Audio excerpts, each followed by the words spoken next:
Legend Total here, and today we've got a 7-year disaster situation playing as Karaza Karak going up against Crooked Moon. So what this guy has done is got an endgame crisis super early in his game, and this is some of their armies. So going up against a full stack of this one here with a high level lord, another full stack, and settlement garrison here. We're on the attack in this situation here. And we've got a 18 stack here. Smaller stack, about a half stack, and another lord. We could lightning strike, leads to pretty poor result. I think that their army is definitely stronger than ours, plus going into lightning strike here makes our forces exhausted straight away, so they're not going to fire as quickly and they're going to be just as fresh. That's not going to work so well. Not controlling large army could work, because that way we would get 2 units of reinforcements and we just have to deal with this to begin with and then another army and they'll trickle in. Could do that. Or we could do a third option, which is to channel our inner Skaven and do something that the developers probably didn't intend to work, but it does. What you do is, like I said, channel your inner Skaven and use the superpowered lightning strike, which is go into ambush stance. Okay. See, the thing is with ambush stance is that it doesn't prevent you from initiating an attack, and then you go into go into attack while in ambush stance, and you have denied the enemy reinforcements without having to tire out your forces, and also your allied forces are able to come in as well. Now, we're going to fight it like this, and take the settlement. So we've still got another army to deal with as well. We're going to sort out the situation. This is a little bit on the dodgy side, but, you know, if you're going to do like a super early game endgame crisis, I want you to consider something here. If we don't do this and had fought it, you know, honorably, and if we had won, which is pretty iffy, we would have gotten so badly damaged that the other reinforcements that were nearby probably would have taken you out.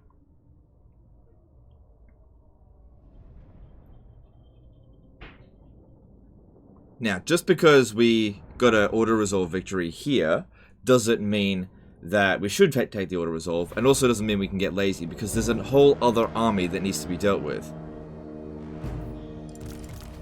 And it's just as strong as this one, although this terrain here is really good.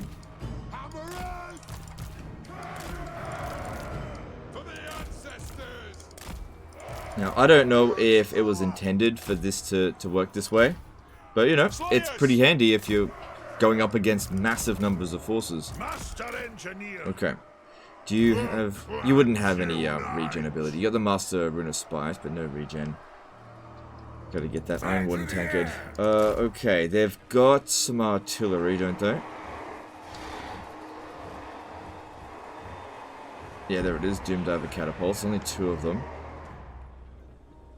I'll see if I can get the Gyro Bomber over there, but chances aren't that great. But yeah, reinforcements have got 2 minutes to get over here. This is a good choke point. I'm going to try and fall back a little bit, because we're not within range of... Oh, there's 2 loads of artillery, actually. Yeah. Okay, so I've actually got 6 Doom Divers.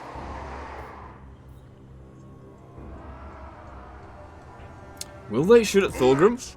It is on legendary difficulty with very hard battles. Let me just confirm that. Yeah, it is. I don't know if they'll shoot at Thorgrim. I don't think that's necessarily good, but he does have a lot of resistance. Maybe they'll shoot at the gyrocopter. Let's just move back a little bit.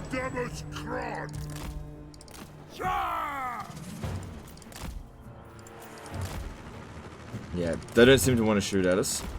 Because, yeah, the Doom Divers are probably the biggest threat to us at the moment. Just gonna try to get in there and drop some bombs straight. Oh, no, the bombs will be useful when they clump up around our infantry lines. No,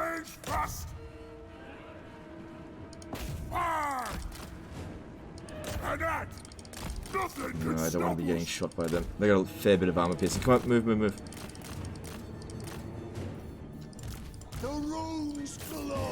So at this point here, it looks like the bouncer power is in their favor, since it's playing green skin music. But we just gotta hold out for a minute, get our reinforcements in, get organized as best we can, and then hold out against them.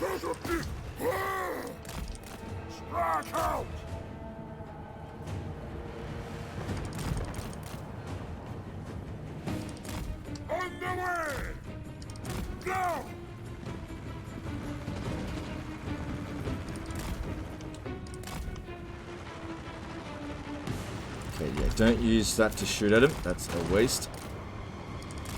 Is this doing much damage to him? Probably not. How much missile resistance does he have? A lot. Yeah, that's not worth shooting at him there. The range on them is 400. Our range is 440. Okay, here we go. We can almost start shooting. Almost. Watch out, watch out, watch out. Get moving! Nothing could stop us!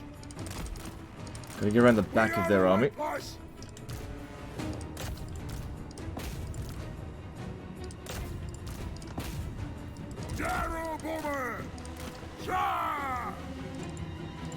Okay, reinforcements have arrived. That's good. You come over here just for a moment. Get these guys up front. More artillery. That's good. The bloody arrow boys take us out too quickly. These gyro bombers just don't have much health. Alright, let's get organized as best we can here. Because it's a bit of a mess. Yeah, I can't get any really good shots in with the gyro bomber there. Don't want to sacrifice it for nothing. I'm trying to harass them, or at the very least try to get some of their units to chase us. Oh, okay, if they're gonna bomb us with their artillery, let's bomb them with ours. See if we can actually get rid of theirs. Okay, I am way too blobbed up here. Gotta get a little bit more organized. So I'm gonna put slayers on the flanks here and here.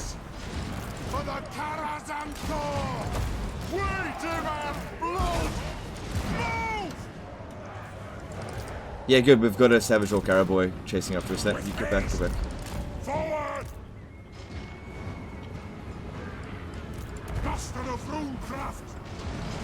Get those Slayers over there. I will do it. Put those dwarven legs faster. All right, how are we going here? Okay, we're getting rid of the artillery. It's in the break. Problem is, because they're an in-game crisis, maybe the Iron Drakes are a bad idea. Maybe they're a bad idea.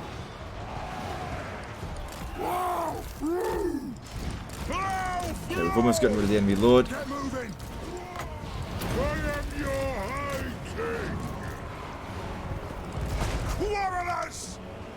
Cattle! Okay, we really need the Iron Drakes to be shooting at infantry. That's their main objective. Okay, good. We got rid of the guys there. And these Slayers back a bit. Armed and ready for the Karazhan Corps. Try not to get too much friendly fire. Even though we're channeling our Inner Skaven, we don't want to be channeling that kind of Inner Skaven.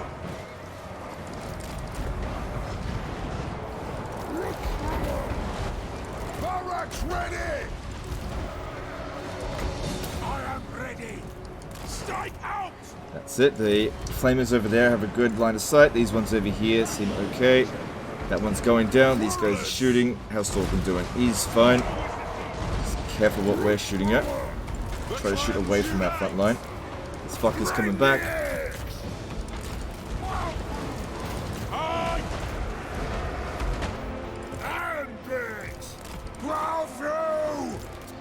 God, Slayers die so fast.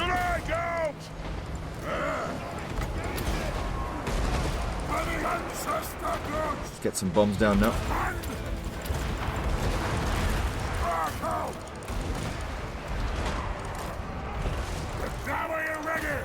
They have wronged us. Yes. Yeah. Let the vengeance begin. Kasu! Hey, what are you doing? What are you doing? Get back, get back.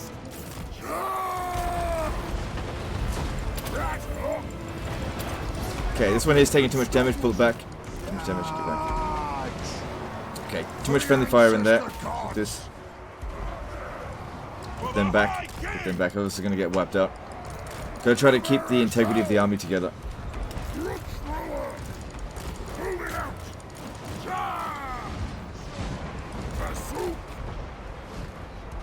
For the High King. Okay, I think that's the army losses there. Alright, bit of damage on the army. We're always going to take some, but I think that's about as good as we could have asked for. And then there were Black Orcs in the army and flying units and a Ragnarok Spider. Did a lot of damage with the Iron Drakes, but I think they did a little bit of friendly fire. And then just bombed them, because they're not wiped out, they're not on forced march. Thorgrim's in good shape. This hero took a bit of a hit, but he's okay. Move to attack.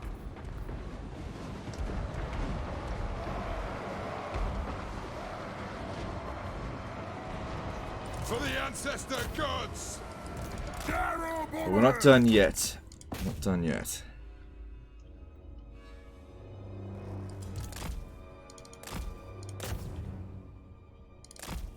I guess to get rid of some of these Black Orcs as opposed to the archers, although sometimes I feel like the Orc Arrow boys are actually more of a threat than the Black Orcs.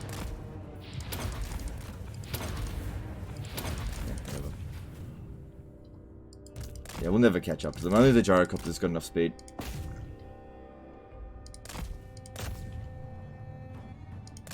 Every dead Black Orc counts.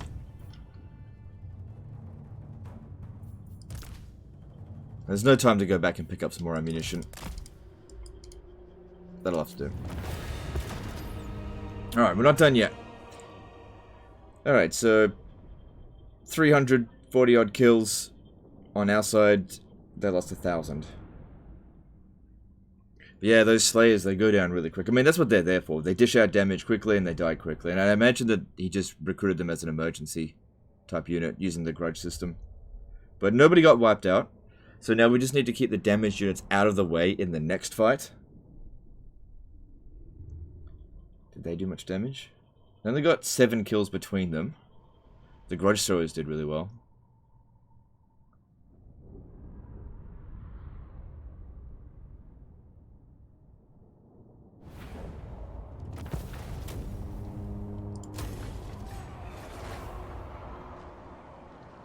Okay, and then the next stage, you've got a siege battle that you can do. This one's on force march. Retake the realm. Now, you can't use ambush attack on settlements, so we could still ambush attack this one here. No, we can't because he's My anger burns bright. reinforcement range. No, you can't go into ambush stance while in enemy zone of control. But this guy here possibly could. So what if Thorgrim besieges? Oh wow, that's not bad. That's a pretty good auto resolve. Let me just see if I can get it a little bit better so we don't get some units wiped out. No, there's no way he can get over there. For the wisdom of Valea. Got then. Now why? If you're in camp stance, you'll get a bit of stat bonuses.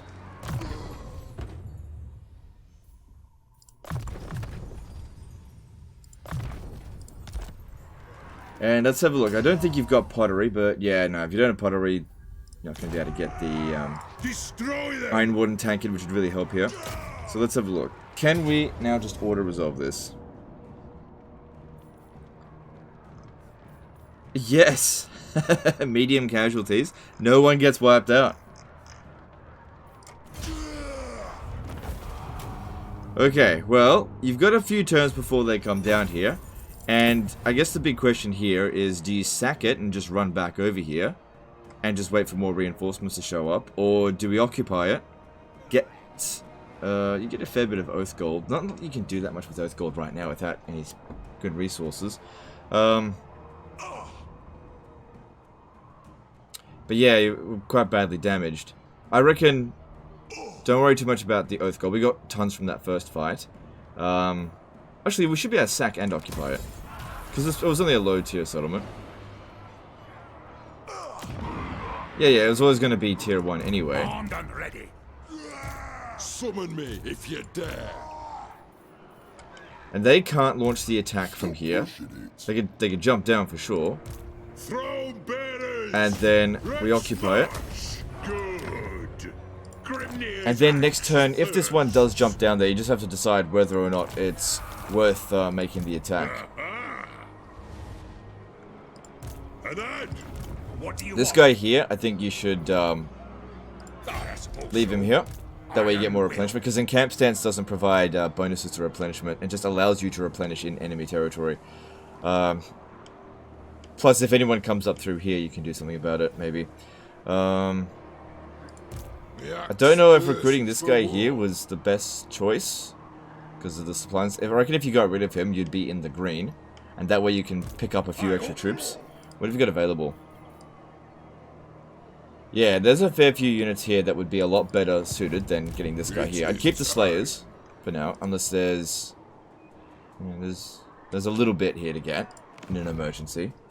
Let's have a look at how strong Crooked Moon is, how likely they are to come down this way. Looks like he's got an ultimate crisis. Yeah, they're pretty damn strong, and they've only got 4 settlements, so they're probably going to be coming down here. Yeah. But all of this here will fully recover. You might even be better off merging some of these units and recruiting new ones. Because you've got a bit of money in reserve here. But you got to make sure you got a front line with the dwarfs. But now you know you've got ambush attack as the Skaven. You've channeled your inner Skaven. You can handle multiple armies. It really helps for War armies as well, because if you do it to a War army, their War doesn't show up. So that's really bloody handy in this sort of situation here. But yeah, if you don't do that, I don't see how you're going to be able to handle this. Because, like, if you had fought that honorably, you would have gotten so badly wrecked in that fight, it just would have been over. The next fight would have done you in. So you got to take every advantage you can get, even if it's not an intended mechanic. Because, like, he's gone turn 17 and endgame crisis. You're going to have to cheese a little bit. Anyway, that's the end of this one here, guys. We sorted that situation out. It's definitely a disaster campaign. However, you know, this is his campaign. It's only turn 17. I can't fix this. It'd take me, 50, 60, 70 hours. Hope you've learned something. Hope you enjoyed it. If you don't like that technique, you don't have to use it. But, if you're going to do, turn 10 bloody endgame crisis, it is very handy, especially when playing as dwarfs, to have that and not need to utilize Lightning Strike. Even though you've got Lightning Strike, you don't actually need it. So, getting Lightning Strike now is, like, completely useless. The only downside to using the ambush attack method is that it will use up 25% of your movement to go into ambush stance. So you won't be able to catch enemies that are particularly far away from you, so you gotta draw them in close first. Anyway, that's the end of this one here, guys. Hope you enjoyed it, hope you learned something. Appreciate you, and I'll see you next time, fuckers. Bye.